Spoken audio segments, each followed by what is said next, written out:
ओम नमः श्रीयतिराजाय विवेकानंदसूरये सच्चित्सुखस्वरूपाय स्वामिने तापहारिणे।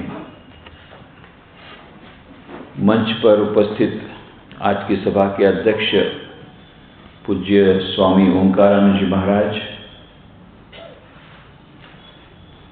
उपस्थित अन्य इस समिति के माननीय अध्यक्ष, उपाध्यक्ष, सचिव, अन्य सभ्य, यहाँ पर अन्य उपस्थित सभी महानुभावों, माताओं, बहनों, भाइयों एवं प्यारे युवा मित्रों और प्यारे बच्चों, जिन्होंने अभी बहुत अच्छा कार्यक्रम प्रस्तुत किया। सबसे पहले तो मैं अब आयोजकों को धन्यवाद ज्ञापन करना चाहूँगा कि मुझे इस प्रकार से यह अवसर प्रदान किया कि मैं पहली बार जीवन में खंडवा आ सकूं। इसकी मैंने कल्पना नहीं की थी। बहुत समय से पेंडिंग था ये काम। जहाँ जहाँ स्वामी विवेकानंद गए थे वहाँ वहाँ मैं गया हूँ। अमेरिका तक गया हूँ। अमेरिका में जहाँ जहाँ स्वामी विवेकानंद गए प्रत्येक जगह पर गया हूँ। भारत में जितनी जितनी जगह पर गए वहाँ पर गया हूँ।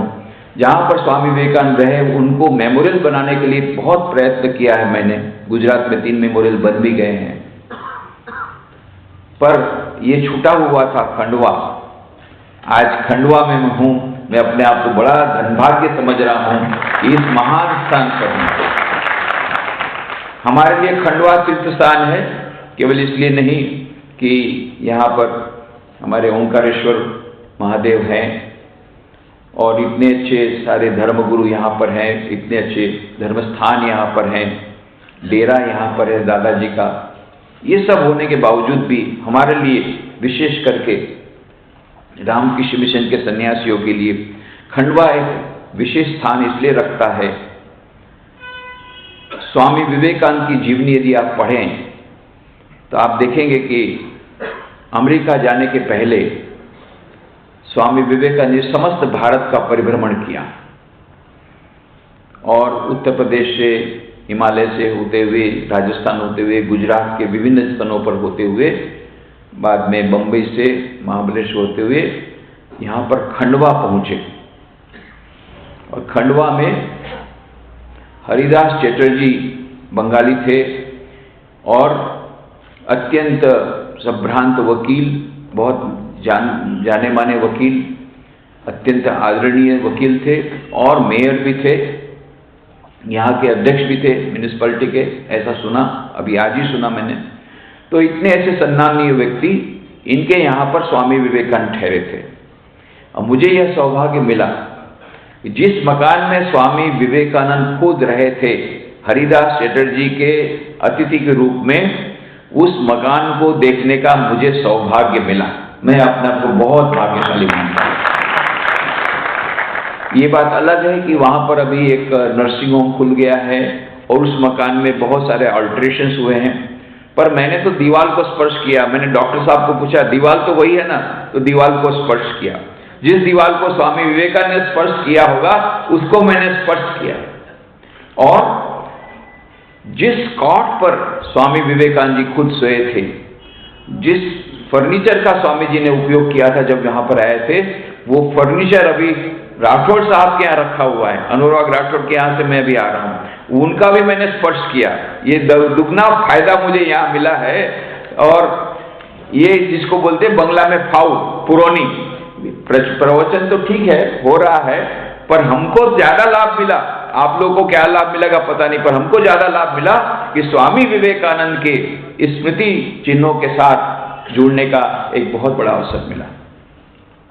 स्वामी विवेकानंद जी यहाँ पर जब आए खंडवा में, तब सबसे पहली बार स्वामी विवेकानंद, क्यों ऐतिहासिक स्थल है खंडवा?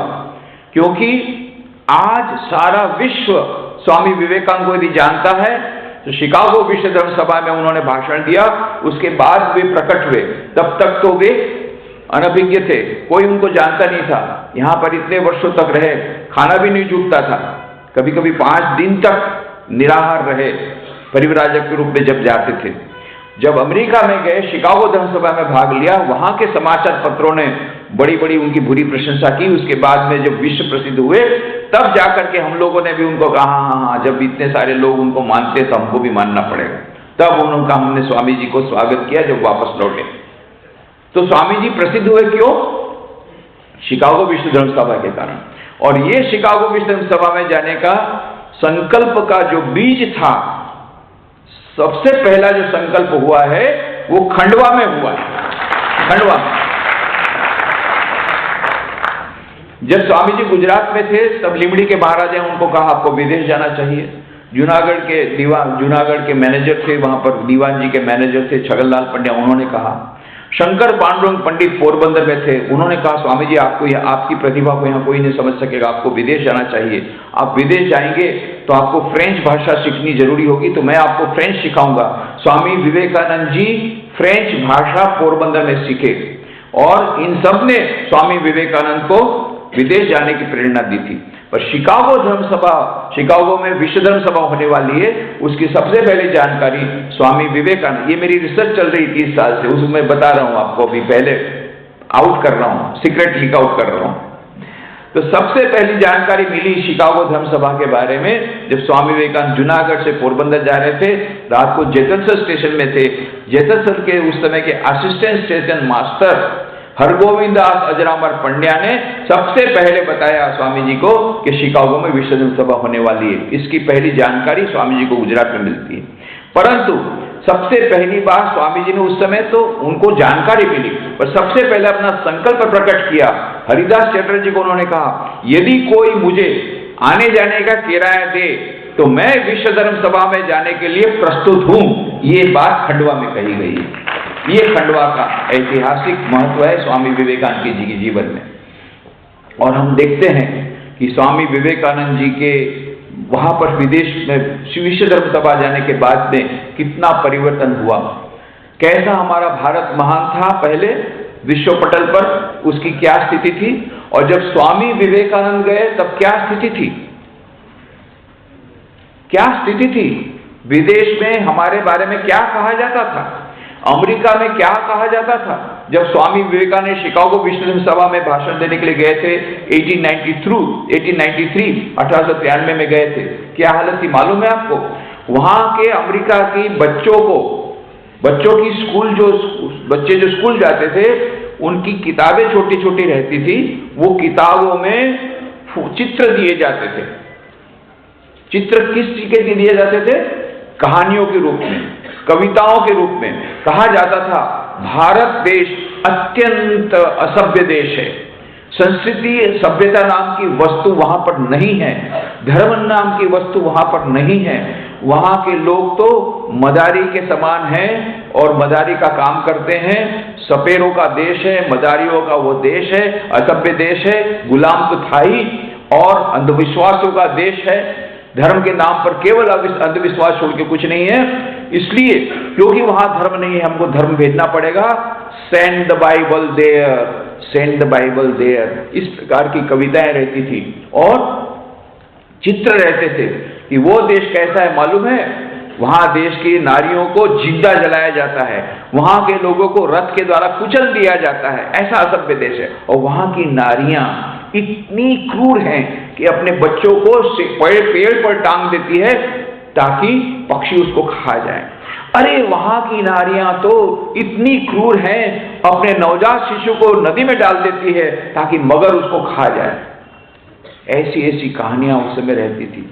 और जब स्वामी विवेकानंद ने शिकागो विश्व धर्म सभा में 11 सितंबर को अपना ऐतिहासिक भाषण दिया, याद रखना वो भी 9/11 था, वो भी 9/11 था। 9/11 को स्वामी विवेकानंद ने अपने भाषण में सर्वधर्म समन्वय की बातें की थी, वो हमने नहीं सुनी, इसलिए दूसरा 9/11 हुआ 2001 में, और ये वर्ल्ड टावर न्यूयॉर्क में जो थे खत्म हो गए। मैं खुद देख के आया।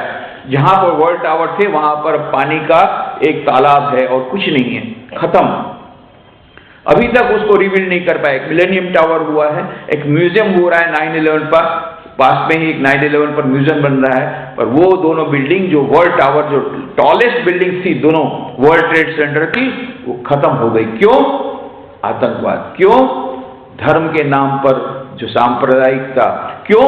क्योंकि स्वामी विवेकानंद ने इन सभी सांप्रदायिकता को दूर हटाने की बात जो कही थी 9/11 को, 1893 को, 1893 को, वो हमने सुनी नहीं, उसका यह परिणाम हुआ।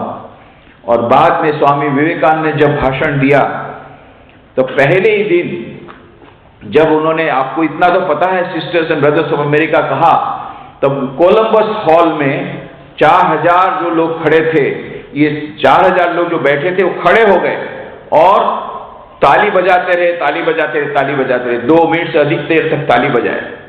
स्वामी विवेकानंद के पास 5 मिनट थी, उसमें 2 मिनट तो ताली बजाने में चले गए। बाकी के 3 मिनट में उन्होंने जो भाषण दिया, आज विश्व के सुप्रसिद्ध जितने भाषण हैं, उनकी जो किताबें निकलती है, उसमें स्वामी जी का शिकागो धर्म सभा का भाषण अवश्य रहता है, अवश्य, आज भी अवश्य रहता है। और आपको जानकर खुशी होगी कि अभी स्वामी विवेकानंद के शिकागो धर्म सभा की भाषण की 125वीं जयंती सारे विश्व में मनाई जा रही है। और इलिनॉय गवर्नमेंट, जिसके अंडर शिकागो आता है, इलिनॉय गवर्नमेंट ने एक चार्टर के द्वारा डिक्लेयर किया, घोषणा की कि 11 सितंबर को स्वामी विवेकानंद दिन के नाम से जाना जाएगा। क्योंकि स्वामी विवेकानंद, आप सोचिए, इतने सारे धर्मगुरु आए थे शिकागो धर्म सभा में, पर 11 सितंबर को स्वामी जी ने जो भाषण दिया वो इतना ऐतिहासिक है कि आज उसकी 125वीं जयंती देश विदेश में मनाई जा रही है। और इलिनॉय गवर्नमेंट ने उसको यह विवेकानंद दिन के रूप में प्रस्तुत किया। पहली धर्म सभा थी, उसके बाद में 100 साल तक कोई धर्म सभा नहीं हुई। उसके बाद में जब शताब्दी मनाई गई स्वामी जी की शिकागो धर्म सभा की शताब्दी, उस समय पेरिस में यूनेस्को के हेडक्वार्टर में ये शताब्दी मनाई गई, स्वामी जी के संभाषण, शिकागो संभाषण के शताब्दी। उस समय डायरेक्टर जनरल यूनेस्को के थे डॉक्टर फेडरिको मेयर। उनको पूछा गया कि आज 100 साल बाद स्वामी विवेकानंद के शिकागो धर्म सभा के शताब्दी मनाने की क्या आवश्यकता है? तब डॉक्टर फेडरिको मेयर ने कहा, स्वामी विवेकानंद ने जिस समय ये भाषण दिया था उस समय बहुत महत्व का था। उस समय टेररिज्म नहीं था धर्म के नाम पर। आज तो उस स्वामी विवेकानंद के भाषण का और भी अधिक औचित्य बढ़ गया है। और इतना ही नहीं, उन्होंने कहा, I was indeed struck by the constitution of the Ramakrishna Mission drawn up by Swami Vivekananda in 1897 with the constitution drawn up by UNESCO in 1945 कि हम उस समय के स्वामी विवेकानंद ने अपने कॉन्स्टिट्यूशन में लिखा है कि सभी धर्मों के प्रति आदर देना पड़ेगा। हमने 1945 में यूनेस्को के हेडक्वार्टर में कॉन्स्टिट्यूशन में लिखा, स्वामी जी ने उस समय लिखा कि कोई भी यदि मेंबर बनना चाहता है डिक्लेरेशन देना पड़ेगा, मैं सभी धर्मों को सम्मान करूंगा। तो Swami Vivekananda was far ahead of his time. इसलिए स्वामी जी ने शिकागो धर्म सभा में जो कहा, आज वो आज महत्व का है, इसलिए हम शताब्दी मना रहे हैं। ये 25 साल पहले की बात है, अभी 125वीं जयंती मना रहे हैं। और ये जो भाषण छोटा सा दिया था, उसका क्या प्रभाव पड़ा? उस समय समाचार पत्रों ने बुरी बुरी प्रशंसा की स्वामी जी की, और Swami ji hero, overnight hero बन गए। सभी के बड़े बड़े पोस्टर लगाए गए गलियों में स्वामी विवेकानंद के, और समाचार पत्रों ने फ्रंट पेज में स्वामी जी के फोटो छापे और उनकी वक्तृता छापे। और उन्होंने कहा, क्यों? स्वामी जी ने उस समय क्या बातें कही? वसुधैव कुटुंबकम की बातें कही। उन्होंने केवल हिंदू धर्म की बातें नहीं की, उन्होंने वैश्विक धर्म की बात कही। विश्व धर्म में हम लोग मानते हैं भारत में, और भारत इसीलिए विश्व गुरु का बनने का गौरव ले सकता है क्योंकि केवल भारत में ही सभी धर्मों को आदर दिया जाता है। स्वामी जी ने सब गिनाया किस प्रकार से यहूदी आए, उनको हमने शरण दी, पारसी लोग आए, उनको हमने शरण दी, सभी धर्मों के सभी लोगों को हमने शरण दी है और उनको हमने स्वीकार किया है। और स्वामी जी ने बहुत अच्छी बात कही शिकागो धर्म सभा के उस 11 सितंबर के लेक्चर में। उन्होंने कहा, we do not believe in toleration, we believe in acceptance. हम केवल सहन करने की बात नहीं करते हैं, हम तो स्वीकार करते हैं। अरे सहन करना किसको बोलते हैं मालूम है? हम लोग ट्रेन में जा रहे हैं, आप रिजर्व कंपार्टमेंट में हैं, अब कुछ डेली पैसेंजर घुस गए, 10-12 लोग आपकी सीट पे बैठ गए, तो आपने कहा अरे भाई हमारा रिजर्व है, ये तो सीट है, यहां कैसे आ गए? अरे तो तुम्हारे बाप की गाड़ी है क्या? ट्रेन खरीद ली है क्या? आपके साथ झगड़ा करते हैं, आप क्या करते हैं? अरे भाई ये 10-12 है, मैं अकेला हूं, छोड़ो, सहन कर लो। इसको बोलते हैं सहन करना। चलो नेक्स्ट स्टेशन में उतर जाएंगे, तब तक सहन करो। स्वामी जी का नहीं, हम सहन नहीं करते हैं, नहीं, हम स्वीकार करते हैं, सभी धर्मों को समान रूप से स्वीकार करते हैं। वसुधैव कुटुंबकम की भावना भारतीय प्राचीन संस्कृति की देन है, और उस समय से हम लोग हजारों साल से सर्वे भवन्तु सुखिनः, सर्वे सन्तु निरामया, सर्वे भद्राणि पश्यन्तु, मा कश्चित् दुःखमाप्नुयात्, ये हम लोग प्रार्थना हजारों साल से कर रहे हैं, हजार साल से कर रहे हैं, हजारों साल से कर रहे हैं, और करोड़ों लोग कर रहे हैं। ये स्वामी जी ने बताया, और ये बात उनको स्पष्ट कर गई।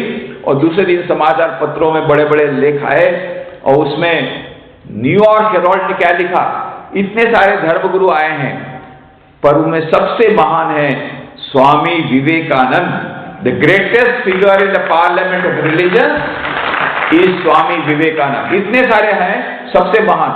याद रखना, मात्र 30 साल का वह युवक, पर क्या उन्होंने वो जादू किया होगा अपने उस छोटे से भाषण के द्वारा, कि न्यूयॉर्क हेराल्ड और कितने सारे समाचार पत्र, जिससे किसी समाचार पत्रकार ने कहा he is an orator by divine right, और न्यूयॉर्क हेराल्ड ने आगे लिखा क्या, the greatest figure in the parliament of religions is Swami Vivekananda, और फिर लिखा after listening to him we feel how foolish on our part to send missionaries to India, their religion is so great, rather we should invite missionaries from India.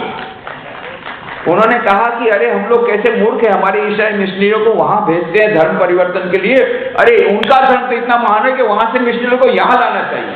ये वहां के समाचार पत्र ने लिखा, वहां सारा चित्र पलट गया। जिस देश को अत्यंत पिछड़ा हुआ माना जाता था, असभ्य माना जाता था, वह देश उनकी नजर में सबसे बड़ा हो गया। ये स्वामी विवेकानंद ने कमाल किया। ये स्वामी विवेकानंद विश्व पटल पर पुनः 1000 वर्ष बाद, 1000 साल पहले भारत महान था, विश्व पटल पर सबसे आगे था। 1000 साल की गुलामी के बाद, गुलामी जब थी, अंधकार में हमारा देश था, पहली बार प्रकाश की किरण आई, उस पुनर्जागरण की किरण आई जब स्वामी विवेकानंद ने शिकागो धर्म सभा में वो भाषण दिया। इसलिए हमारे लिए वो शिकागो विश्व धर्म सभा की एक ऐतिहासिक उसका महत्व है। तो दूसरी, जब 1993 को जो सेंटेनरी मनाई गई, तो एक पार्लियामेंट रिलीजन को फिर से रिवाइव किया गया, उस कमेटी को, और दूसरी पार्लियामेंट रिलीजन की गई शिकागो में। फिर ये माना गया, फिर ये तय किया गया कि हर 5 साल एक पार्लियामेंट होगी अलग अलग देश में। तो फिर बाद में मेलबॉर्न में हुई, अलग जगह पर हुई। 6ठी पार्लियामेंट रिलीजन हुई अमेरिका में, सॉल्ट लेक सिटी में, 6, जहां पर मैं गया था 2015 में, 15 से 19 अक्टूबर। और 7वीं पार्लियामेंट ऑफ वर्ल्ड रिलीजन अभी अभी हुई 1 से 7 नवंबर तक टोरंटो में।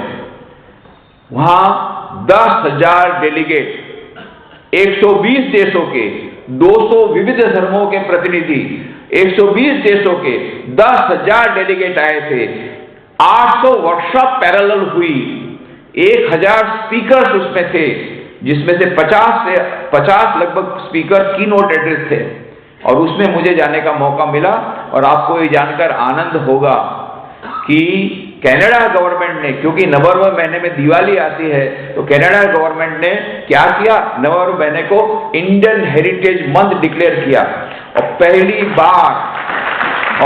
बार पार्लियामेंट ऑफ वर्ल्ड रिलीजन ने दिवाली का सेलिब्रेशन का आयोजन पार्लियामेंट ऑफ रिलीजन में किया। पहली बार मां लक्ष्मी की मूर्ति रखी गई, और टोरंटो के जितने धर्मगुरु ये सब आए, जितने धर्मस्थल के सब प्रतिनिधि लोग आए, वैदिक मंत्रोच्चार हुआ, और मुझे कहा गया कीनोट एड्रेस देने के लिए हिंदू धर्म और स्वामी विवेकानंद पर। एक समझिए कि कैसा चित्र परिवर्तन हो रहा है, किस प्रकार से भारत विश्व पटल पर आ रहा है, कि भारतीय आध्यात्मिक संस्कृति का कितना सम्मान हो रहा है। आज Diwali celebration world parliament religion में हो रहा है, और सुनने वाले कौन थे? अधिकांश लोग थे अमेरिकन, भारत के लोग तो कम थे, अधिकांश लोग थे अमेरिका, बड़ी दिलचस्पी से सुन रहे हैं कि नहीं, भारत से हमको मिलेगा, जो कुछ मिलेगा, आध्यात्मिक धन तो मिलेगा। अब धीरे धीरे लोग मान रहे हैं कि मिलेगा धन, तो आध्यात्मिक धन मिलेगा भारत से। ये चित्र पलट रहा है, फिर से विश्व पटल पर भारत पुनः आ रहा है। शुरुआत हुई कब? स्वामी विवेकानंद के 1893 के शिकागो पार्लियामेंट रीजन के द्वारा, और अभी और आगे बढ़ रहा है, और आगे बढ़ रहा है। धीरे धीरे विश्व पटल पर फिर से भारत महान आगे बढ़ रहा है, सभी क्षेत्रों में आगे बढ़ रहा है। स्वामी विवेकानंद ये तो कोई भविष्यवेता नहीं थे, वो तो युग दृष्टा थे। उन्होंने जो कुछ कहा वो सब कुछ सच हुआ। 1897 में उन्होंने कहा था 50 वर्षों के भीतर भारत स्वाधीन होगा, परंतु अप्रत्याशित रूप से बिना युद्ध किए। उस समय किसी ने सोचा भी नहीं था, किसी ने स्वाधीनता की तो बात ही नहीं कही थी कि स्वाधीन भारत हो सकता है। वो लोग तो समझते थे ब्रिटिश राज्य में हम लोग बहुत अच्छे हैं, ब्रिटिश राज्य हमको ट्रेन में ले आया, रेल भी ले आई, सब कुछ अच्छा है। किसी ने स्वाधीनता की बात उस समय तक छेड़ी नहीं थी। और असहयोग आंदोलन तो गांधी जी ने 1915 में जब आए तब उन्होंने शुरू किया, पर 1897 में स्वामी विवेकानंद ने कहा था बिना युद्ध किए भारत स्वाधीन होगा 50 साल के भीतर। 1897 में कहा, ठीक 50 वर्षों बाद 1947 में भारत स्वाधीन हुआ, वो भी बिना युद्ध के, जैसा स्वामी जी ने कहा था। स्वामी जी ने यह भी कहा था 1893 में कि जब भारत स्वाधीन होगा, वहां पर प्रोफेसर जॉन हेनरी राइट के यहाँ जब थे तो मिसेस राइट ने अपनी डायरी में लिखा है कि स्वामी विवेकानंद ने एक बार अचानक उनके मुंह से निकल गया, When Britishers leave India, there is a great danger that China may attack India. जब ब्रिटिश लोग वहां निकल जाएंगे, किसी ने सोचा नहीं था ब्रिटिश लोग भारत को छोड़ देंगे। जब ब्रिटिश लोग भारत छोड़ देंगे, एक बहुत बड़ी संभावना है कि चीन भारत पर आक्रमण करे, और वो आक्रमण हुआ 1962 में, 1962 में उसकी भविष्यवाणी की थी स्वामी जी ने 1893 में। आप देख लीजिए स्वामी जी कितने बड़े वो भविष्यवेता नहीं थे, युग दृष्टा थे। और ये युग दृष्टा कैसे हुए? एक सन्यासी थे जो सारे विश्व को प्यार करते थे। उनको पूछा भी गया था, अरे आप तो सन्यासी, आप क्यों भारत माता केवल भारत भारत भारत का पुनर्जागरण इसकी सब बातें करते हैं? तब उन्होंने कहा था, देखो प्रत्येक देश का एक प्राण केंद्र होता है, तो जिस प्रकार से एक सभी देशों का प्राण केंद्र होता है, उसमें भारत का प्राण केंद्र है धर्म। और ये जो प्राण केंद्र है, ये जब तक उसको अक्षुण्ण है तब तक वो देश जीता रहता है। और भारत को यह प्रतिनिधित्व मिला है कि वो इसका प्रचार प्रसार करे, उस धर्म आध्यात्मिकता का। यदि भारत मर जाता है तो सारे विश्व में से धर्म और आध्यात्मिकता विदा ले लेगी। सारे विश्व को यदि बचाना है, जो भौतिकता के इस महान आक्रमण से, और सारे विश्व में यदि हमको आध्यात्मिकता को बचाना है, सारे विश्व की आध्यात्मिकता को बचाना है, तो भारत को जागृत रहना पड़ेगा, भारत को जीवित रहना पड़ेगा। और भारतीय आध्यात्मिक संस्कृति के द्वारा ही यह संभव होगा कि सारा विश्व बच जाए। तो विश्व को बचाने के लिए मैं भारत को बचाने की बात करता हूं, क्योंकि भारत मर जाएगा तो विश्व भी मर जाएगा, क्योंकि आध्यात्मिक संस्कृति नहीं रहेगी, भौतिक संस्कृति आ जाएगी, पाश्चात्य भौतिक संस्कृति आ जाएगी। इसलिए स्वामी विवेकानंद ने भारत के बारे में इतना कहा, तो वहां पर उन्होंने भविष्यवेता नहीं थे, युग दृष्टा के रूप में उन्होंने जो जो बातें कही सब सच तो हुई। एक वो इतिहासकार भी थे, बहुत इतिहास के बहुत बड़े अध्ययन करता थे, इतिहास का बहुत उन्होंने अध्ययन किया था। तीसरा वे एक ऋषि थे, और ऋषि के रूप में उन्होंने ध्यान किया। उन्होंने क्या किया? सारे भारत का भ्रमण किया। सारे भारत का भ्रमण जो किया 7 वर्षों तक, उसमें उन्होंने देखा, अपनी नजर से देखा, भारत के लोगों को देखा, भारत की जो अवदशा थी वो देखा, लोगों के भीतर में जो अज्ञान था, अंधविश्वास था, वो सब देखा, भारत की गरीबी देखी, भारत की निरक्षरता देखी, बहुत सारे कुरिवाज थे, वो सब उनको अपने नजर से देखा। ये देख करके बड़े उनको बहुत दुख हुआ। और जब सारे भारत की परिक्रमा करके अंत में आए कन्याकुमारी में, मां कन्याकुमारी का दर्शन करके कन्याकुमारी के उस शिलाखंड पर बैठ करके ध्यान में निमग्न हो गए।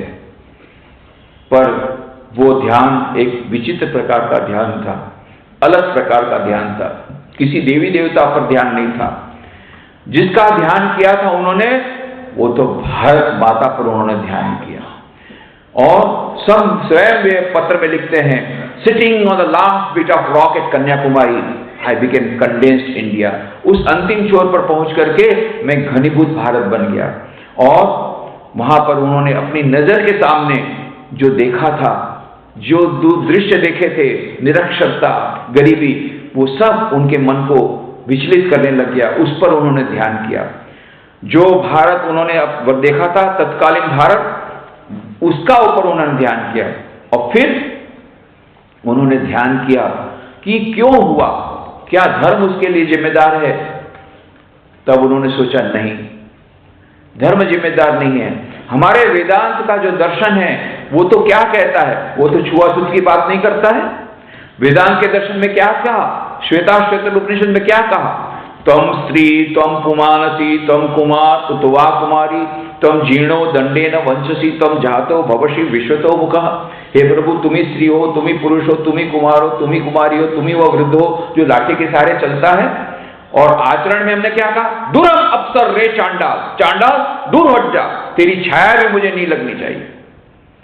यहां से खंडवा से जब गए थे मलबार के प्रांत में, वहां उन्होंने देखा, विचित्र दृश्य देखा। एक आदमी जा रहा था, लाठी ठोकते ठोकते जा रहा था, वो बोलते जा रहा था, अपनी अपनी भाषा में कुछ बोलते जा रहा था। तो स्वामी जी ने कहा, बात क्या है, ये क्या बोल रहा है? वो बोल रहा है कि मैं अछूत हूं, मेरे से दूर रहो। क्यों? क्योंकि यदि उसकी छाया किस पर पड़ जाएगी तो उसको स्नान करना पड़ेगा। स्वामी जी की आंखों से आंसू निकल गए। हाय भारत, तेरी ये हालत। जिस वेदांत ने हमको सिखाया कि प्रत्येक मनुष्य के भीतर में वो परमात्मा विराजमान है, वहां पर ऐसा छुआछूत और इस प्रकार से दुरम अप्सर रे चांडाल, जहां पर श्वेताश्वेतर ने कहा कि प्रभु तुम ही स्त्री हो, तुम ही स्त्री हो, तुम ही पुरुष हो, तुम ही वृद्ध हो जो लाठी के सहारे चलता है, और आचरण में दुरम अप्सर रे चांडाल।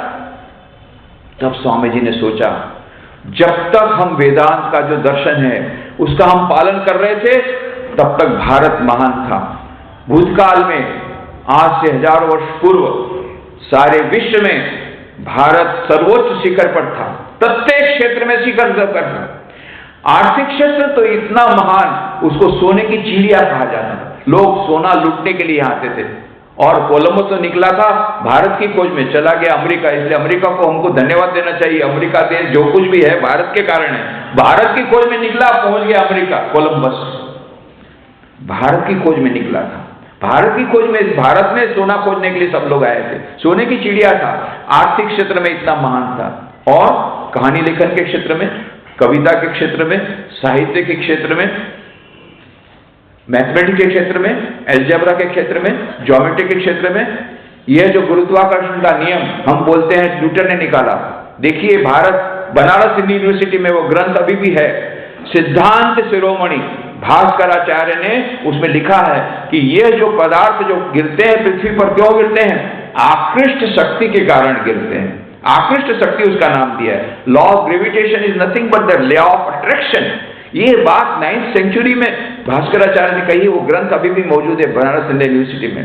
हमारे और आइंस्टाइन कहते हैं, यदि भारत हमको डेसिमल सिस्टम नहीं देता तो आज कंप्यूटर भी नहीं चलते, आज विज्ञान भी आगे नहीं बढ़ सकता था। कई लोग बजा के बोलते हैं भारत ने क्या दिया, भारत ने शून्य दिया। अरे बाबा, उसी शून्य से तुम अभी कंप्यूटर चला रहे हो, डेसिमल सिस्टम के कारण।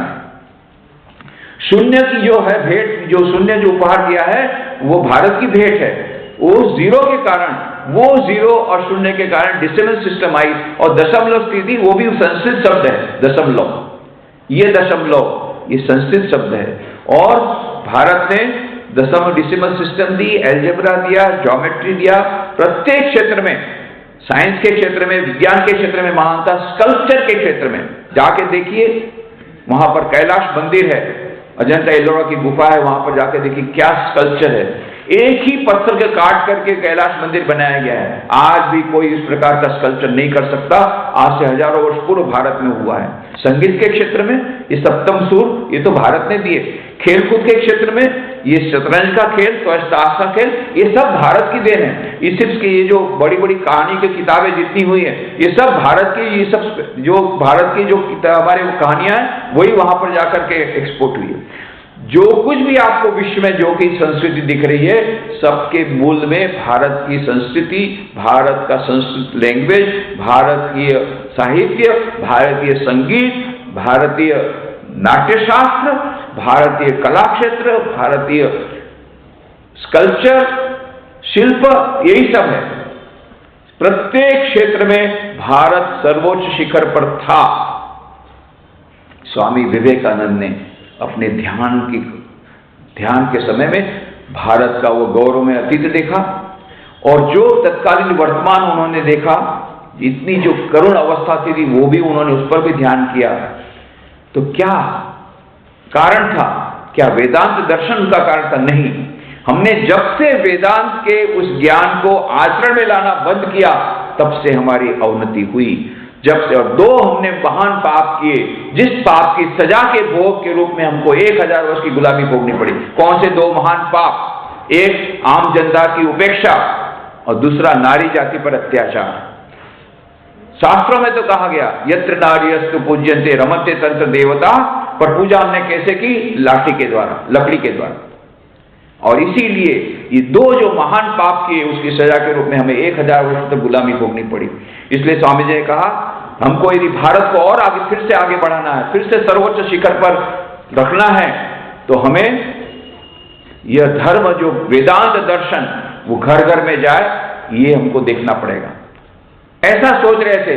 उसी समय उनको याद आई उनकी गुरुदेव की। गुरुदेव ने कहा था, बेटा भूखे पेट धर्म नहीं सुहाता। भूखे पेट से भजन नहीं होगा, भूखे पेट से वेदांत का दर्शन तेरा कोई सुनेगा नहीं। इसलिए उन्होंने सोचा, ठीक है, मैं समुद्र पार जाऊंगा और वहां से साइंस और टेक्नोलॉजी लाऊंगा, विज्ञान और टेक्नोलॉजी के द्वारा वहां से पैसा लाऊंगा, हमारे देश की गरीबी दूर करूंगा, तब जाकर के हमारे देश के लोग वेदांत दर्शन सुनेंगे। फिर इस वेदांत को व्यावहारिक जीवन में जब लाएंगे, फिर से पुनः भारत जगेगा और जैसा महामंडित था उससे और अधिक महामंडित हो जाएगा। और फिर उन्होंने ये भी सोचा कि मैं भिखारी के समान नहीं जाऊंगा, मैं जाऊंगा कुछ लेकर के जाऊंगा। मैं वहां से लाऊंगा साइंस, टेक्नोलॉजी और पैसा, पर विनिमय में क्या दूंगा?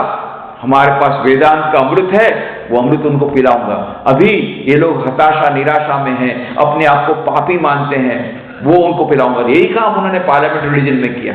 कई लोग पार्लियामेंट्री रिलीजन में जो 11 सितंबर का लेक्चर तो याद रखते हैं, जो छोटा सा लेक्चर था, पर बाद में 19 को उन्होंने 7 लेक्चर बोल दिए पार्लियामेंट्री रिलीजन में मेन। बाकी तो और ऑक्सिलरी जो छोटे छोटे जो दूसरे कमरों में जो लेक्चर दिए अलग, प्लेनरी सेशन में 7 लेक्चर दिए उस पार्लियामेंट ऑफ वर्ल्ड रिलीजन में 1893 में। उसमें जो 19 सितंबर का जो लेक्चर है, सबसे ज्यादा महत्वपूर्ण, पेपर ऑन हिंदुइज्म, वो हिंदू धर्म के पेपर में उन्होंने श्वेताश्वेतर उपनिषद की बात कही थी। शृण्वन्तु विश्वे अमृतस्य पुत्रा आये धामानि दिव्यानि तस्तु वेदाहमेतं पुरुषं महान्तं आदित्यवर्णं तमसः परस्तात् तमेव विदित्वा तिमितमेति नान्य पंथा विदितेनाय। हे अमृत संतानों सुनो, मैंने उस परम पुरुष को देख लिया जिसको जानने के बाद सभी दुखों से निवृत्ति हो जाती। ये श्लोक कहने के बाद स्वामी विवेकानंद ने उस अमेरिकावासियों को, ओ अमेरिकावासी बहनों भाइयों, मैं भी तुमको इस नाम से संबोधन करना चाहता हूं। क्या? अमृतस्य पुत्रा, ye the children of immortal bliss, holy and perfect beings, ye divisions of sinners, it is a sin to call a man so, it is a standing libel on human nature, come up alliance and shake off the delusion that you are sheep, Your soul is immortal, spirit free, blessed and eternal. Ye are not matter, ye are not bodies. Matter is a servant, not he the servant of matter. ओ शेरो, इस मिथ्या भ्रम को झटक करके फेंक दो कि तुम भेड़ हो। तुम भेड़ नहीं हो, तुम शेर हो, तुम अजर अमर आत्मा हो। तुम्हारे प्रत्येक आत्मा, तुम्हारे प्रत्येक मनुष्य के भीतर में वो अनंत शक्ति सुषुप्त रूप से विराजमान है, उसको प्रकट करो। इस प्रकार से उनका वेदांत कभी बाप की बात स्वीकार नहीं करता, वेदांत फूल की बात स्वीकार करता है। और सबसे बड़ी भूल तो तुम कब करते हो, जब तुम कहते हो मैं पापी हूं, दुर्बल हूं, निर्बल हूं। नहीं, तुम अमृत के संतान हो, तुम दिव्य हो, you are divine, you are divine, you are divine. यह संदेश स्वामी जी ने अमेरिका में दिया और 3.5 साल तक यह संदेश देते रहे। और किस प्रकार से दिव्यता प्रकट हो, उसके लिए राजयोग, भक्ति योग, ज्ञान योग, कर्मयोग, इन पर उनके प्रवचन हुए 3.5 साल तक। और सब जगह ये दिव्यता का संदेश फैलाया। एक जगह अमेरिकन महिला आकर के बोली, Swami you are trying to hypnotise us, always telling you are divine, you are divine, you are divine. Swami ji आप हमको हिप्नोटाइज कर रहे हो, हमेशा कहते हो आप दिव्य हो, आप दिव्य दिव्य हो। स्वामी जी ने तुरंत कहा, madam I am not trying to hypnotise you, I am trying to dehypnotise you. मैं हिप्नोटाइज नहीं कर रहा हूं, तुमको डी हिप्नोटाइज कर रहा हूं। ऑलरेडी तुम लोग हिप्नोटाइज करो, I am a sinner, I am a sinner, I am a sinner, मैं पापी हूं, मैं पापी हूं, ऐसा करके तुम हिप्नोटाइज हो गए हो। मैं तो तुमको डी हिप्नोटाइज कर रहा हूं। क्यों? Because you are divine, that is the first truth, you are divine, that is the second truth, you are divine, that is the last truth, there is no truth greater than this. तुम दिव्य हो, दिव्य हो, दिव्य हो, इससे बड़ा कोई सत्य नहीं है। ये जो आत्मा, दिव्य आत्मा प्रत्येक मनुष्य के भीतर विराजमान है, उसकी बात स्वामी जी ने कही। वो अमृत पिलाया, उन्होंने वेदांत का अमृत पिलाया और उसके बदले में साइंस और टेक्नोलॉजी लाए। जमशेदजी टाटा को उनके साथ मुलाकात हुई थी जब जापान से शिकागो जा रहे थे।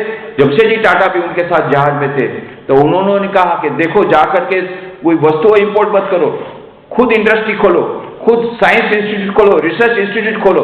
और फिर इंडियन इंस्टीट्यूट ऑफ साइंस का इसी प्रकार से प्रारंभ हुआ। उस स्वामी जमशेदजी टाटा खुद लिखते हैं अपने पत्र में कि I know not of a person who can be the general of this campaign then Swami Vivekananda. उन्होंने कहा कि इंडियन इंस्टीट्यूट ऑफ साइंस में खोल रहा हूं, इसके लिए मुझे आपकी मदद चाहिए। आपने जो कहा था मुझे जहाज में, उसी विचारों को मैं परिणत कर रहा हूं कार्य में, और मैं इंडियन इंस्टीट्यूट ऑफ साइंस खोल रहा हूं। तो स्वामी विवेकानंद जी ने वो साइंस और टेक्नोलॉजी लाए। जमशेदजी टाटा को उन्होंने प्रेरित किया और वहां से पैसा जो कुछ भी छोटा सा लाया, तो उसके बाद में उन्होंने ये रामकृष्ण मिशन की स्थापना की। परंतु मुख्य बात है कि यह जो पहली बार भारतीय आध्यात्मिक संस्कृति विदेश में ले जाने की बात, योगा के बारे में हम लोग इतना सब करते हैं, पर सबसे पहले योग ले गए थे स्वामी विवेकानंद। सबसे पहले स्वामी विवेकानंद ले गए थे। ये बात मैंने नरेंद्र भाई को भी कही। आपको मालूम है कि स्वामी विवेकानंद ने कहा था, India shall conquer the whole world by spiritual culture. Bharat समस्त विश्व पर विजय प्राप्त करेगा अपनी आध्यात्मिक संस्कृति के द्वारा, एटम बम के द्वारा नहीं, आध्यात्मिक संस्कृति के द्वारा। 1897 में यह बात कही थी। अभी देखिए धीरे धीरे सब हो रहा है। उस समय तो किसी ने वो बात ज्यादा सीरियसली नहीं ली, आज धीरे धीरे हो रहा है। वहां पर टाइम मैगजीन में आर्टिकल आया था कि 20 मिलियन अमेरिकन, 2 करोड़ अमेरिकन लोग प्रतिदिन ध्यान करते हैं, मेडिटेशन करते हैं प्रतिदिन। और you can not avoid meditation in America now. Classrooms, board rooms, railway platforms, airports, prison houses, सभी जगह पर ध्यान कक्ष बने हुए। मैं जब पहली बार यूरोप में गया, जब वो स्विट्जरलैंड से मेरी फ्लाइट थी, जूरिक से मेरी फ्लाइट थी बॉम्बे की। जूरिक एयरपोर्ट पर मैं जरा खोज रहा था कुछ किताब मिल जाए, बहुत बड़ा एयरपोर्ट है, वहां मैंने बोर्ड देखा मेडिटेशन चेंबर। जूरिक एयरपोर्ट पर ध्यान कक्ष बनाया है, जूरिक एयरपोर्ट स्विट्जरलैंड में। कई जगह पर एयरपोर्ट में आपको मेडिटेशन रूम मिलेंगे। और भारत के हमारे प्रधानमंत्री, माननीय प्रधानमंत्री श्री ने 25 सितंबर 2014 के रोज यूनाइटेड नेशन जनरल असेंबली में यह प्रस्ताव रखा, 21 जून को प्रतिवर्ष इंटरनेशनल योगा डे के रूप में मनाया जाए, अंतर्राष्ट्रीय योगा दिन के रूप में मनाया जाए। कोई भी प्रस्ताव जब होता है 2-3 साल लगते हैं, पर आश्चर्य होगा 4 महीनों के भीतर में 11 दिसंबर 2014 को यूनाइटेड नेशन जनरल असेंबली ने यह प्रस्ताव पास कर दिया कि 21 जून को प्रति वर्ष योगा इंटरनेशनल योगा डे के रूप में मनाया जाए। आगे सुनिए, कोई भी प्रस्ताव पारित होता है तो मेजॉरिटी पास होता है। यह प्रस्ताव मेजॉरिटी पास नहीं हुआ है, यूनैनिमसली पास हुआ है, सर्वानुमत से पास हुआ। 198 देशों में से 178 देश हाजिर थे। एक भी देश ने यह नहीं कहा, मुस्लिम कंट्री के सबने कहा नहीं, 21 जून को इंटरनेशनल योगा डे मनाना चाहिए। ये एक ऐसा अद्भुत सहयोग है कि 12 दिसंबर को जिस दिन ये न्यूज आया, 12 दिसंबर को सुबह न्यूज मिला हमको, तुरंत मैंने प्रधानमंत्री जी को ट्वीट किया, कांग्रेचुलेशन दिया, और मैं सबसे पहला उनके ऑफिस में मिलने वाला था, क्योंकि अरुणिमा सिन्हा की किताब जो पहली माउंट एवरेस्ट में गई, एक पैर से वर्ल्ड रिकॉर्ड किया, उसकी किताब the born again on the mountain, उसका विमोचन, उसका लॉन्चिंग प्राइम मिनिस्टर से होना था, तो मैं भी साथ में था। तो जैसे मैंने मिला, पहले कांग्रेचुलेशन दिया मैंने कि बहुत अच्छा किया आपने, इंटरनेशनल योगा डे बनाया, और ये पूरा आपने प्रस्ताव दिया और पास भी हो गया, उसके लिए आपको कांग्रेचुलेशन। एक नरेंद्र थे जिन्होंने जाके सबसे पहली बार योगा का प्रचार किया, एक दूसरे नरेंद्र हैं जिन्होंने उसको इंटरनेशनल योगा डे मना दिया। तो बहुत खुश हुए। फिर मैंने ये भी बताया कि हमको ये योग है ना, योगा, ये दोनों के भीतर में भेद हमको रखना पड़ेगा। अभी वहां जाकर के योगा बन गया, केवल शीर्षासन करो ये नहीं, योगासन करो, बहुत अच्छा है स्वास्थ्य के लिए। पर स्वामी विवेकानंद ने जिस योग का प्रत्यावर्तन किया था, वो केवल ये योग नहीं, योगासन नहीं, राजयोग, भक्ति योग, ज्ञान योग, कर्म योग, ये हमको समझने की आवश्यकता है। एनीवे, अरे भाई मैं बोलता हूं स्वास्थ्य के लिए भी योग शुरू तो कर दिया ना, कोई बात नहीं, धीरे धीरे लाइन पे आएंगे, फिर भगवान के दर्शन के पास भी आएंगे। भारतीय आध्यात्मिक संस्कृति का लोहा तो मानने लग गए ना, कोई छोटी बात नहीं है। तो इस प्रकार से यहां पर मुझे याद आता है, इंदौर मैनेजमेंट एसोसिएशन में एक 1991 में एक नेशनल सेमिनार था, globalisation of Indian economics, the 21st century compulsion, ये सब्जेक्ट था। और उसमें उस समय उद्घाटन के प्रसंग में जो चीफ गेस्ट थे, उन्होंने ये कहा कि भाई अभी हमारे पास फॉरेन एक्सचेंज रिजर्व मिनिमम हो गया था, इसलिए हमको यह करना पड़ा, ग्लोबलाइजेशन के लिए हमको जाना पड़ा। पर अब हम लोग सोच रहे हैं, we want to find out the point of strength by which we can enter the international market with our heads high, कि हम सम्मानपूर्वक कैसे इंटरनेशनल मार्केट में जा सके, ये हम सोच रहे हैं। तो दूसरे दिन मेरा कंक्लूडिंग सेशन में मेरा लेक्चर था global management oblique Indian ethos. तो मैंने कहा ये जो प्रश्न उठाया गया पहले दिन उद्घाटन के समय में, उसका उत्तर स्वामी विवेकानंद ने 100 साल पहले दे दिया था। क्या कहा था स्वामी जी ने? हमको भारत वहां से लाना है, हम आयात करेंगे, वहां की अच्छी अच्छी किताब, वहां की अच्छी बातें आयात करेंगे पाश्चात्य देशों से, जरूर ग्लोबलाइजेशन करेंगे, परंतु हम एक्सपोर्ट भी करेंगे। एक्सपोर्ट करेंगे, एक्सपोर्ट इंपोर्ट एक साथ होना चाहिए। हम इंपोर्ट करेंगे अच्छी बात है, पर हमको एक्सपोर्ट क्या करना है? ये वेदांत का अमृत हमको एक्सपोर्ट करना है, योग हमको एक्सपोर्ट करना है, ध्यान हमको, ये जो हमारे पास आध्यात्मिक संस्कृति, हमारे पास बहुत बड़ी विरासत है, उसको हमको एक्सपोर्ट करना है। उसके बदले में हम साइंस टेक्नोलॉजी लाएंगे। ये बात स्वामी जी ने उस समय कही थी 100 साल पहले। मैंने बात, this is our point of strength. आज आपको जानकर आश्चर्य होगा, 1991 में मैंने कहा था, ऐसे मैंने तो कह दिया, कहने के लिए कह दिया, आज क्या हालत है मालूम है? तो fourth wave of management has come. Fourth wave of management, पहली वेव मैनेजमेंट की थी British style of management, when Taylor's work measurement method of work measurement was in vogue. Second wave of management was the American style of management when Peter Drucker became the guru of all. Third wave of management was the Japanese style of management when TQM, total quality management, zero defect was in vogue. And now the fourth wave of management is coming. What is that fourth wave of management? Fourth wave of management is holistic style of management based on Indian ethos, based on Vedanta. चौथी wave management में आ रही है वेदांत के ऊपर। और news week magazine ने, America से, New York से होती है, उसने उसका नाम दिया, मालूम है क्या नाम दिया? Karma capitalism. Karma capitalism is the fourth wave of management that is now entering the corporate houses in America. America में कंपनियों में गीता का पाठ पढ़ाया जाता है, गीता के श्लोक सुनाए जाते हैं, और उससे सबसे उसमें बहुत सारे कारण है, और एक सबसे बड़ा कारण है स्ट्रेस मैनेजमेंट। ये सब लोग टेंशन में आ गए हैं, ये टेंशन कैसे दूर किया जाए इनको पता नहीं है, और इसलिए अब भारतीय आध्यात्मिक संस्कृति के पास आ रहे हैं। वहां पर जो पाश्चात्य जो साइकोलॉजिस्ट रहते हैं, वेस्टर्न साइकोलॉजिस्ट, वो बोलते हैं देखो स्ट्रेस क्यों आता है मालूम है, कि टेंशन इसलिए आ जाता है कि तुम्हारे मन की जो भावनाओं को जब कुचल देते हो तो वो जो भावना है वो सबकॉन्शियस माइंड में जाती है, और फिर उसमें कॉम्प्लेक्स होता है, फिर उसमें स्ट्रेन होता है, और इसलिए फिर वो स्ट्रेस और स्ट्रेन के कारण तुम्हारी हेल्थ बिगड़ती है। इसलिए क्या करना चाहिए, अपनी भावनाओं को व्यक्त कर देना चाहिए। अरे भैया, अपनी भावनाओं को व्यक्त करूंगा तो मेरी नौकरी जाएगी। क्यों? मेरा साहब आया, मेरा बॉस, जब घर से निकल रहा था उसकी पत्नी ने जोर से लगाया, डोज दिया, हैवी डोज दिया।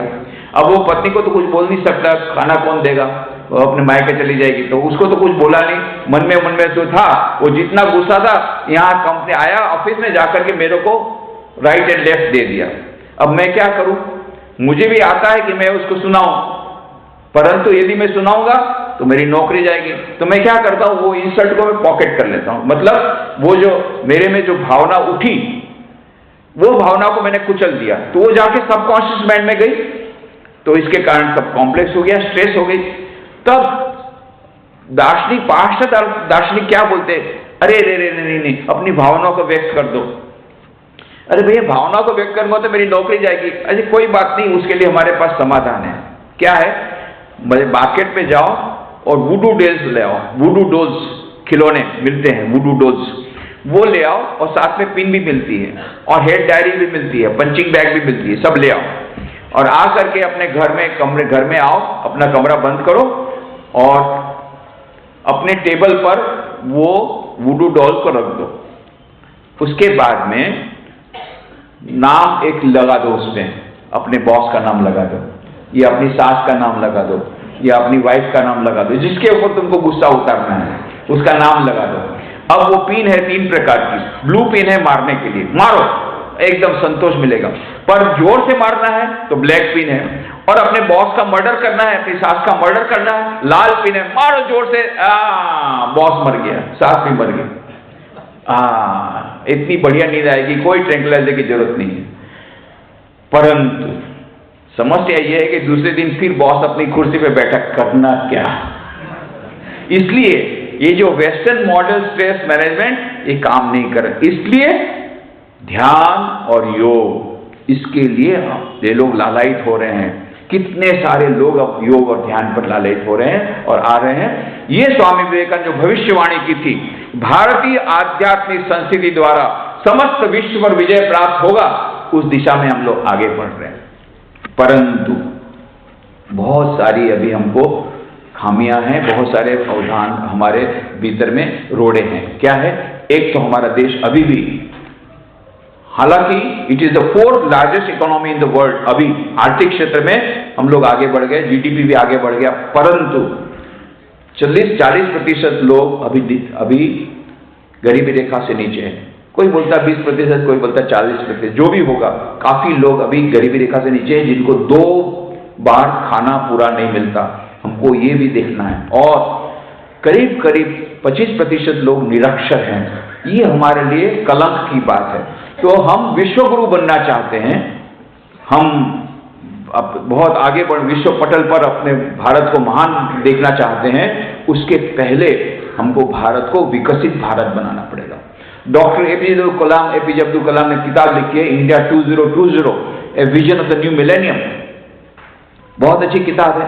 उसमें उन्होंने कहा किस प्रकार से 2020 तक में भारत यदि सब देखे, सब क्षेत्र में कितना आगे बढ़ रहा है, आईटी के क्षेत्र में, सॉफ्टवेयर इंडस्ट्री के क्षेत्र में, इसरो और नासा से भी आगे बढ़ गया। कभी कभी तो नासा में जो नहीं हो रहा है वो इसरो द्वारा हो रहा है। उड्डयन के क्षेत्र में आगे बढ़ रहा है, एविएशन के क्षेत्र में आगे बढ़ रहा है, साइंस टेक्नोलॉजी के क्षेत्र में आगे बढ़ रहा है। कई देशों के साथ हम टक्कर ले रहे हैं। और आज सारे विश्व में गूगल में देखो इंडियन बैठा है, माइक्रोसॉफ्ट देखो इंडियन बैठा है, चारों ओर हम लोग यहां सभी कंपनियों को इनडायरेक्टली हम लोगों ने उसको भी हमने कैप्चर कर लिया, तो बहुत अच्छा है।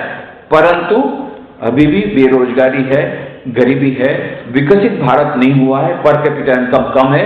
ये सब जो हमारी समस्याएं हैं, ये समस्याएं क्यों हैं, इसका आप लोगों ने कभी विचार किया है? मैं बताता हूं। समय तो हो गया है, फिर भी बता दूं कि समय तो हो गया है। 16 अप्रैल 2003 को मैं राष्ट्रपति भवन में था, डॉक्टर एपीजे अब्दुल कलाम के साथ बातें हो रही थी। तो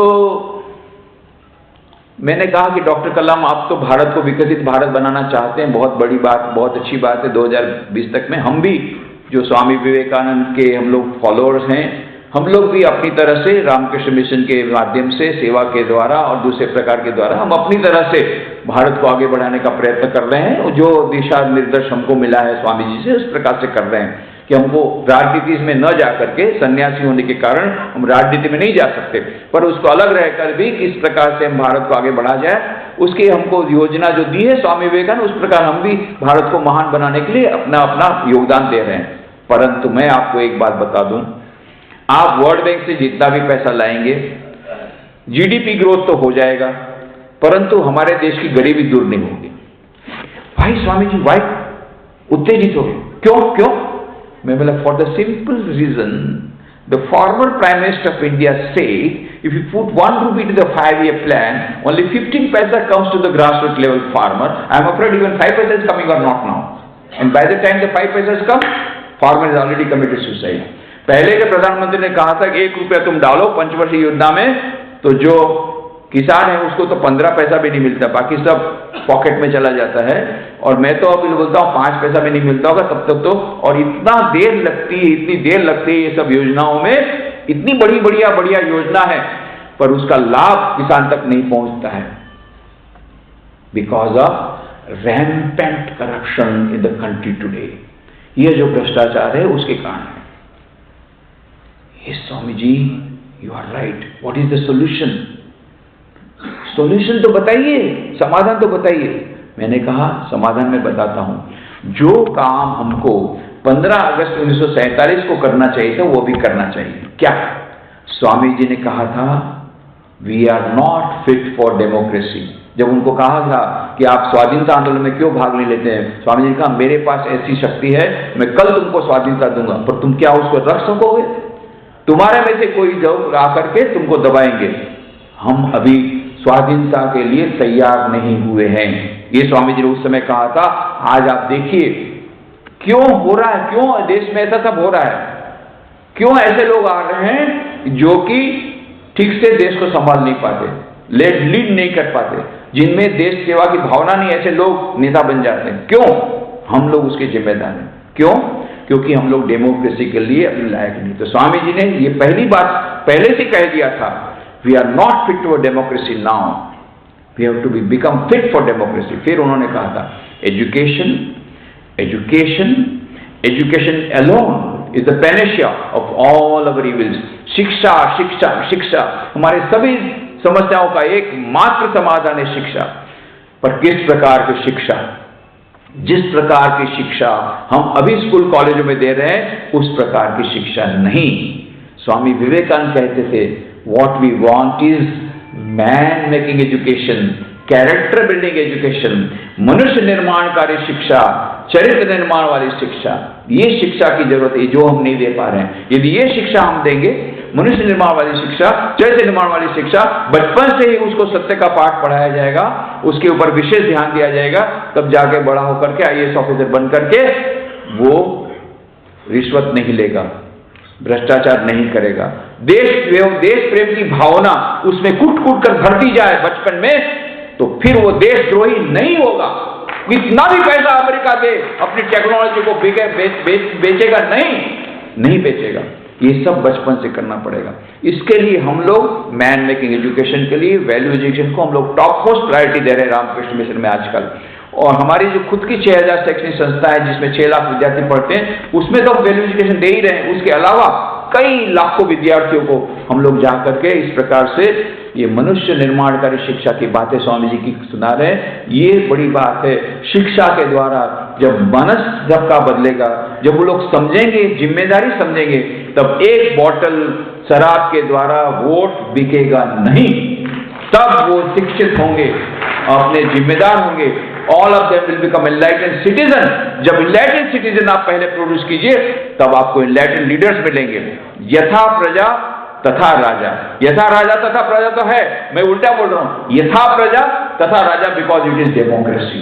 जैसी प्रजा होगी, आपको ऐसा राजा चाहिए जो आपको सब कुछ अलाउ करे। आप चोरी भी कीजिए, जो करना हो करिए, बस हमको अपनी तरह से अपना भ्रष्टाचार करने दीजिए, आप अपनी तरह से भ्रष्टाचार कीजिए। चोर का भाई घंटी चोर, बस हो गया, खत्म। ये है देश की हालत। इसलिए यदि हमको पुनः विश्व पटल पर भारत को लाना है, तो स्वामी विवेकानंद के आदर्श को चुनना पड़ेगा।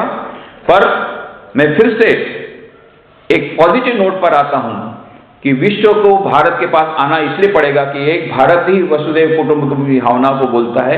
सर्वधर्म की भावना केवल यहीं पर है, और इसलिए सारे विश्व को भारतीय आध्यात्मिक संस्कृति को अपनाना पड़ेगा। दो चीज के लिए, दो समस्याएं आज सारे विश्व में हैं, इसलिए भारतीय आध्यात्मिक संस्कृति के द्वारा ही वो निर्णय होगा। नंबर एक, वैश्विक शांति। विश्व शांति तब तक नहीं आ जाती जब तक वैश्विक सभ्यता नहीं आ जाती।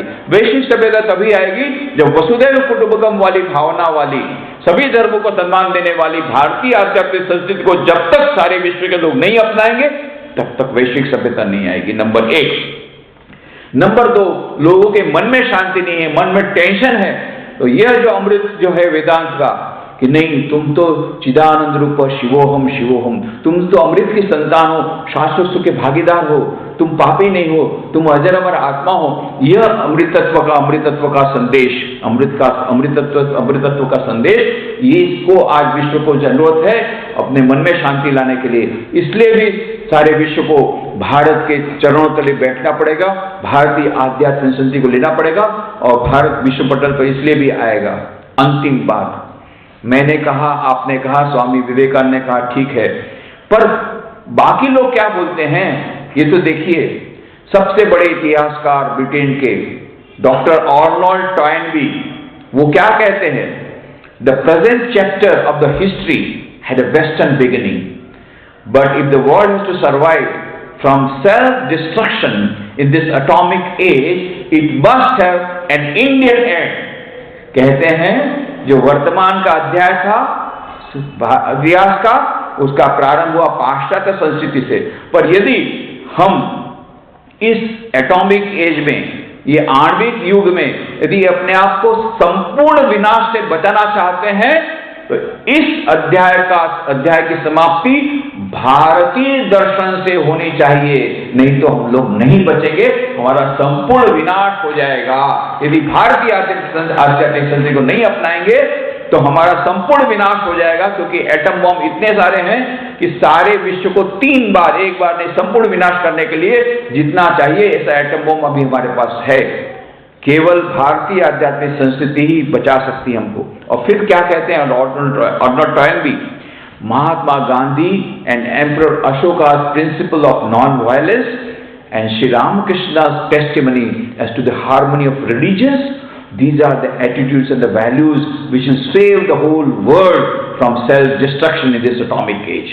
महात्मा गांधी और सम्राट अशोक के अहिंसा के सिद्धांत, और श्री रामकृष्ण देव ने जो कहा था सर्वधर्म समन्वय की भावना, यही जो मूल्य है, यही सारे विश्व को संपूर्ण विनाश से बचा सकते हैं। इसलिए हमको भारत के चरणों पर बैठना पड़ेगा, भारतीय दर्शन पर बैठना पड़ेगा। इसलिए मैं स्वामी विवेकानंद ने जो बात कही थी उससे समाप्त करता हूं। एक बार स्वामी विवेकानंद, बेलूर मठ की बात है, बेलूर मठ में, हमारा हेडक्वार्टर बेलूर मठ है, आपको मानते हैं। रामकृष्ण मिशन की स्थापना 1897 में की स्वामी विवेकानंद ने। आज हमारे 200 सेंटर हैं देश विदेश में, 50 विदेश में है, 150 भारत में है, जिसमें यहाँ पर भोपाल, इंदौर में भी है। और उसके अलावा 1000 सेंटर ऐसे हैं जिनका संचालन हम लोग नहीं करते, हमारे गृहस्थ भक्त करते हैं। हमारी इच्छा है, आज कुछ लोगों से बातें हो रही थी कि खंडवा में जब स्वामी विवेकानंद रहे और वो कार्ड भी मौजूद है, वो मकान भी मौजूद है, तो खंडवा में कम से कम एक नॉन एफिलिएटेड सेंटर तो रामकृष्ण मिशन का होना चाहिए कि जिसमें कि लोग कम से कम हफ्ते में आकर के स्वामी विवेकानंद और रामकृष्ण देव की भावनाओं से ओतप्रोत हो जाए। मैं आज जब ये मुझे अवसर मिला है तो मैं आप लोगों से अपील करूंगा कि यहाँ पर एक छोटा सा एक सेंटर बने रामकृष्ण विवेकानंद भावधारा का, और हमारा इंदौर सेंटर बहुत नजदीक है, वहां से स्वामी जी को बुलाइए, वो आएंगे और इस प्रकार से एक छोटा सेंटर बनेगा। तो ये जो स्वामी विवेकानंद बीज छोड़ के गए हैं, यहीं पर उन्होंने खंडवा में संकल्प किया था शिकागो धर्म सभा जाने का, तो एक महान ऐतिहासिक स्थल है। खंडवा में भी खंडवा भी हमारे वर्ल्ड मैप में जो सेंटर दिखते हैं उसमें खंडवा आ जाना चाहिए। अभी खंडवा नहीं है, वर्ल्ड मैप में आ जाना चाहिए रामकृष्ण विवेकानंद आइडियोलॉजी में। और मुझे उम्मीद है कि आज जिस प्रकार से आपने उत्साह बताया है, जिस उत्साह के साथ आप सभी बातें सुन रहे हैं, इतनी बड़ी संख्या में आए हैं, तो अवश्य यहाँ पर एक छोटा सा सेंटर बनेगा, उसके बीज आज हम लोग यहाँ पर करेंगे। तो ये जो हमारा हेडक्वार्टर्स है वो बेलूर मठ में है। एक बार स्वामी विवेकानंद बेलूर मठ में बैठे थे, ध्यान किया उन्होंने, ध्यान के बाद वो बोल उठे, देख लिया देख लिया देख लिया। तो उनके गुरु भाई तो बड़े आतुर हो गए जानने की, स्वामी जी क्या देखा क्या देखा? बोले भारत का आगामी 500 वर्ष का इतिहास देख लिया। हाँ क्या देखा क्या देखा, बताइए ना क्या देखा? तब स्वामी विवेकानंद ने कहा, मैंने देखा भारत महान बन गया है, इतना महान बन गया है कि उसकी प्राचीन महिमा म्लान हो जाएगी, इतना महान भारत मैंने अपने ध्यान की आंखों से देखा है। ये स्वामी विवेकानंद ने कहा था बेलूर मठ में। इसलिए मुझे पूरी उम्मीद है कि विश्व पटल पर फिर से भारत आ रहा है। एक बार था, बीच में नहीं था, जो था भूल जाओ, बीती राह बिसार दे, आगे की सुध ले। स्वामी विवेकानंद ने हमको पूरी रूपरेखा दी है, ब्लूप्रिंट दे दिया किस प्रकार से हम भारतीय आध्यात्मिक संस्कृति को आगे बढ़ाएंगे। पाश्चात्य संस्कृति के अच्छे गुणों को अवश्य लेंगे, पर पाश्चात्य संस्कृति के दुर्गुणों को नहीं लेंगे, उसका अंधानुकरण नहीं करेंगे। हमारी युवा पीढ़ी को भी हम यही बोलना चाहते हैं, आप अवश्य अच्छी अच्छी बातों को लीजिए, साइंस टेक्नोलॉजी सब लीजिए, परंतु पाश्चात्य संस्कृति में मूल्य नहीं है, परिवार का कोई मूल्य नहीं है, वहां पर पारिवारिक मूल्य बिल्कुल नहीं है। ऐसे ऐसे दुर्गुणों को मत लीजिए, भारतीय आध्यात्मिक संस्कृति और पाश्चात्य संस्कृति दोनों को मिला लीजिए और दोनों के सद्गुणों को लेकर के एक नई वैश्विक संस्कृति बने। By the combination of the east and the west, let there be a global civilization, because the whole world has become a global village। आज इंटरनेट के द्वारा सारा विश्व जब एक बन गया है, हमें वैश्विक संस्कृति चाहिए। एक पूरा विश्वग्राम जब बन गया है, एक वैश्विक संस्कृति कैसे बनेगी? पाश्चात्य संस्कृति के अच्छे अच्छे गुणों को भारतीय आध्यात्मिक संस्कृति के साथ मिला करके एक वैश्विक संस्कृति को लेकर के यदि हम आगे बढ़ेंगे, और तो अवश्य भारत आगे बढ़ेगा और विश्व पटल पर जैसा प्राचीन समय में जितना था, शीर्ष स्थान पर था, उतना ही फिर से शीर्ष स्थान प्राप्त करेगा। बल्कि स्वामी विवेकानंद कहते हैं उसकी महिमा, प्राचीन महिमा भी म्लान हो जाएगी, इतना महिमान्वित होगा, आर्थिक क्षेत्र में आगे बढ़ेगा, प्रत्येक क्षेत्र में आगे बढ़ेगा, विशेष करके उसकी आध्यात्मिक संस्कृति के द्वारा वो समस्त विश्व पर विजय प्राप्त करेगा। अंत में स्वामी विवेकानंद के चरणों में प्रणाम करता हूं और यही आशा करता हूं कि स्वामी विवेकानंद हमको आशीर्वाद करें कि हम उनकी पुस्तकों को पढ़ें, पढ़ करके उनके विचारों को समझें।